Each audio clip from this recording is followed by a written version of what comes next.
Greetings. How are you keeping right now? For me, today is the 18th day in lockdown, but you know what? I'm fine. I'm fine because I have chosen to stay focused on the positive things and also to use my time and resources around the areas of life that I actually have control over. You know, for the bulk of us, we who are in lockdown or isolation right now, I think we have a golden opportunity to reflect on life. How are we doing? You know, our Hebrew brothers and sisters, I think we can learn something from them. When it comes to health and well-being, they have a concept called Shalom.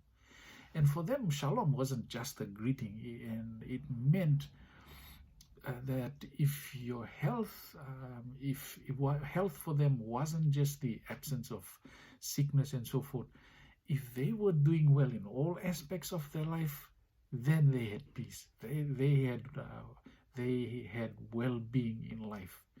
And so, you know, I honestly think these situations where we're forced to stop and do things differently, it gives us an opportunity where we can stop and reflect on life. And I'm going to ask you some questions today. Number one, how are we actually doing? Let's be honest with ourselves. Number two, are we happy with all aspects of life? You know, sometimes we can be focusing on one area and doing that well, but what about all areas, our physical, our social, our spiritual, and also our mental?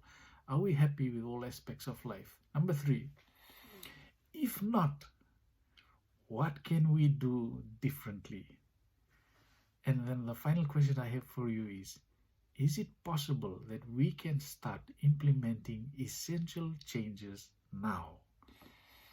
You know, I'd just like to note something else along these lines.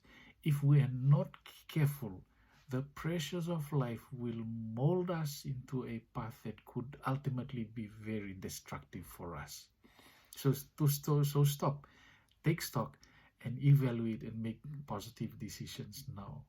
As far as prayer is concerned, I'm calling us right now to be considerate of those who are in the process of or who have lost employment. Whether they're in our circle of influence or not is irrespective. Let's be upholding these folk to the Lord in prayer. A challenge I'd like to leave with you today is to develop an attitude of gratitude. It's true we're living in times of uncertainty, but I'd like to call on us to stop and count our blessings. What are you and I thankful for right now? You know, I'm always thankful for Scripture. It encourages us. And I'm going to leave you today with the words of Jesus himself. He says to us, "Come to me, all of you who are weary, who carry heavy burdens," with a promise. And the promise is, "And I will give you rest.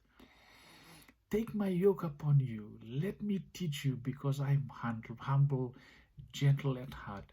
And another promise is, "And you will find rest for your souls." God bless you all.